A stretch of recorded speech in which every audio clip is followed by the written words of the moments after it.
What's going on, everybody? Welcome back to the last This Week in Esports and Gaming of 2022. That's right, you heard it, the last one for this year. I'm going to take a few weeks off just because it's the holiday season, want to be around family, and there's probably also not too much news that's going to be happening over the next few weeks. You will be seeing some changes in 2023, but until then, I hope you all enjoy today's episode, and let's dive right into the news.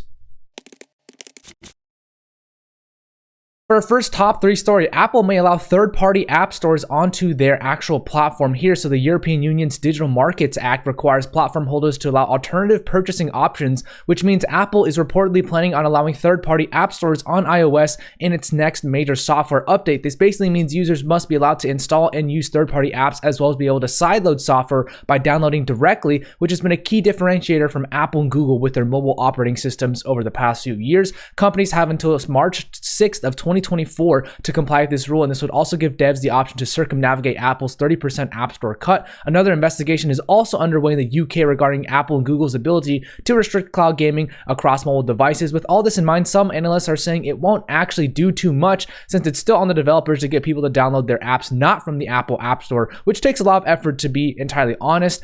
Changing people's behaviors is exactly what Apple doesn't want to happen, so even if they comply with this, I don't think they're going to help out other developers over their own app store. It just really wouldn't make sense here. So though this may be good for gaming specifically, I can see actually if Microsoft wants to create their own app store, that could be good for other game devs to start putting their apps on that app store with maybe smaller fees. So perhaps this might create some new competitions of app stores. Regardless, I'm excited to see the changes if there are any at all. For our second top 3 story, Riot Games have revamped their esports broadcasting schedule. Riot says that these changes will create schedules that match viewer preferences and give new chances to create fresh content over the year. Basically, in League of Legends, the LCS will now take place on Thursdays and Fridays at 12 p.m. Pacific time, with the LEC moving to Saturdays, Sundays, and Mondays at 6 p.m. CET. The CBLOL as well as LCK have also been changed for their times for their region specifically. And for Valorant, the America circuit will take place from Saturday through Monday at 12 p.m. PT, with the EMEA region playing from Wednesday or Friday at 6 p.m. CET, and the Pacific Circuit will share the same days as Americas with 6 p.m. KST as their start time. Riot says this is an effort to explore broadcast formats, increase cross-regional storytelling, and make it easier for co-streamers to enjoy. I think this is honestly a smart play from their end, and while people may be mad that the timings aren't in their favor, like for instance, if they're in the middle of the workday, maybe they can't watch as much, it might overall still increase the viewership. A lot of this is an effort to essentially decrease the amount of viewership cannibalism, since if they have competing broadcasts at the same time for different leagues, viewers can really only watch one at a time unless you have multiple different devices or multiple different tabs. And at that point, are you really watching it? You're just putting it up on the screen perhaps. And a lot of this is an effort, I think they laid out the reasons pretty well in their statement, such as how binge watching every weekend isn't sustainable, or how weekdays are an underserved priority, or how picking which stream to watch can also be a chore for people. So once again, I think Riot being transparent with their reasoning and communication will continue to serve them well. Congrats, Riot Esports team, and good job, Riot Comms team as well. The esports orgs X7 and Rix.GG will cease their operations. Josh Kingett, the CEO and founder of X7, made the unfortunate announcement that X7 will be closing down after they failed to secure enough capital. He mentioned that they had attempted to multiple seed investments raising in January and April, that they were unsuccessful, and he ultimately cited inflation, Russia's invasion of Ukraine, cost of living increases, and the collapse in the crypto markets as reasons as well. He also mentioned that they would be going into voluntary liquidation, which means that all funds of the organization will be proportionally distributed to its creditors in the coming weeks. And for Rix.GG, X1 Esports, which is the parent company of Rix.GG, will shift its focus to Shift Media and Tyrus Town Agencies, which are their 2 other organizations under their belt. X1 will still remain in the esports industry, but will no longer field competitive rosters, since they currently hold a roster in League of Legends Wild Rift via Rix.GG, and X1 will aim to expand its existing portfolio through a combination of organic growth and M&A. All of these esports orgs shutting down is really not the best holiday gift as we come closer to finishing off the year. To me, these 2 come pretty close after Juke announced their closing as well, and for me, this is a reminder that once again, esports orgs are just startups, and that startups, at the end of the day, majority of them do fail only after a couple years in business. So it's a tough time out there. It's a tough game, but I'm wishing the best of luck to the folks at X7 and Rix.GG. Please reach out if there's anything I can do to help. As far as partnerships go, Cloud9 partnered with Axie Infinity. Cloud9 will create a tournament for their Stratus membership program to showcase Axie Infinity Origins to a new audience, and players will be able to receive awards such as C9 merch, free access characters, and the game's Ethereum token. Ints partnered with Mercado Bitcoin. The 1-year deal will see Mercado Bitcoin's logo on Ints jerseys, with activations across social media and community engagement as well. They also reveal new influencers signed to Ints as a result of this, and for reference, the deal was negotiated by Druid Creative Gaming. Infinite Drive partnered with Aston Martin. Aston Martin will have 3 licensed vehicles integrated into Infinite Drive's mobile game, and they will be available as NFTs for players to purchase and use in-game, so it'll be interesting to see how players react to this. Hitmarker has partnered with Safety Wing. As a result, Safety Wing will be featured across the platform, will have branding across Hitmarker's social media channels as well. They will collaborate on content about their health insurance products and run interactive events through Discord.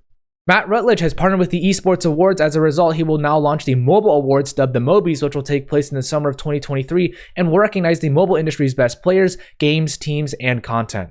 Amazon Games have partnered with Crystal Dynamics. As a result, Amazon Games will be the next publisher for the next Tomb Raider game, which will be built on Unreal Engine 5. Currently, it's in early development, and Amazon's looking to redefine what a publishing relationship is for Tomb Raider. For finance and M&A, Infinite Reality are going to go public via a SPAC. Infinite Reality, the parent company of Rec Global, has gone public via an acquisition deal with Newberry Street Acquisition Corporation and will now be listed on the NASDAQ Stock Exchange. The combination of the businesses is anticipated to generate $128 million in revenue, with Infinite Reality focusing more on Web3 metaverse sectors. Now, they will also secure a partnership with Warner Bros. Discovery Sports for fans to engage with their favorite athletes and brands in the metaverse. Jarvie Games raised a $2 million seed round. This was led by Play Ventures with participation from Velo Partners and the Game Fund. They will be using this to make a GTA-inspired mobile game called Vice Online, which is in beta right now in Brazil and already has 8 million organic downloads. Private Division have launched a new developer fund. They aim to support smaller studios with mentorship and funding. Though the size of the fund has not yet been revealed, they've also already committed to supporting studios like 𝗠𝗿𝗄, Radical Forge, and Lost Native. Anima have raised $3 million. This will be used for its augmented reality protocol and apps like OnlyBots AR Digital Pets. The round was led by Hashkey, Not Boring Capital, Polygon Studios, and NGC Ventures. Anima's hope is to make Web3 and digital assets integrated in the way that makes it meaningful for real digital ownership. Keyword Studios acquired PR firm and comms agency Labcom. The acquisition included a cash consideration of €1 million, with shares pending on company performance. Labcom has done PR in Italy for the likes of Riot Games, Konami, Bethesda, and others. As far as new workforce changes go, Nikolai Petrosyan joins Virtus.pro as the new CEO. He replaces VP's new owner Aram Karamnikian, who was previously the CEO in September, and Nikolai said the move was put in place for a more experienced CEO to manage the little things and nuances for the esports business. Nikolai was previously the PR director for Adidas in the CIS region and was the CEO of eForce Holding, the company that previously owned VP before Aram. He holds a bachelor's in economics engineering from Armenian State University of Economics. Chris Metzen joins back to Blizzard Entertainment as a creative advisor. He was formerly an SVP at Blizzard for 22 years, working on story and franchise development from 1993 to 2016. He will be returning to advise on the Warcraft franchise and expand to other projects at a later time. Christina 𝗠𝗏 has joined Riot Games as the global head of animation. Christina is a veteran in the animation space after spending 10 years at Disney as the VP of streaming content for the animation studios there. She also worked at Zodiac Active for about 6 years before that and worked at L'Oreal as well, doing brand management before. She holds a bachelor's in business administration from Bocconi University. Victor Acosta joins Activision as the Associate Director for Digital Marketing. Victor was most recently the brand strategy lead for Snapchat for the past year and a half, and before that he worked on agency side doing strategy for a variety of brands on communications and digital media. He holds a bachelor's degree from Michigan State University. Andy Lunique joins Bungie as the Director of Creative Marketing. He was very experienced in the gaming industry, as he previously was the Senior Influencer Marketing Manager for Epic Games Store and was at Discord and Microsoft before that. He has a Master's in Entertainment Business from Full Sail University. Bethany Gwynn joins EA as the senior lead for global social media. She joins after a brief stint at Children's Miracle Network Hospitals as the director of community experience, and she has lots of experience in gaming as she worked with Ubisoft and Control Freak in the past before. She holds a bachelor's in English from University of Minnesota.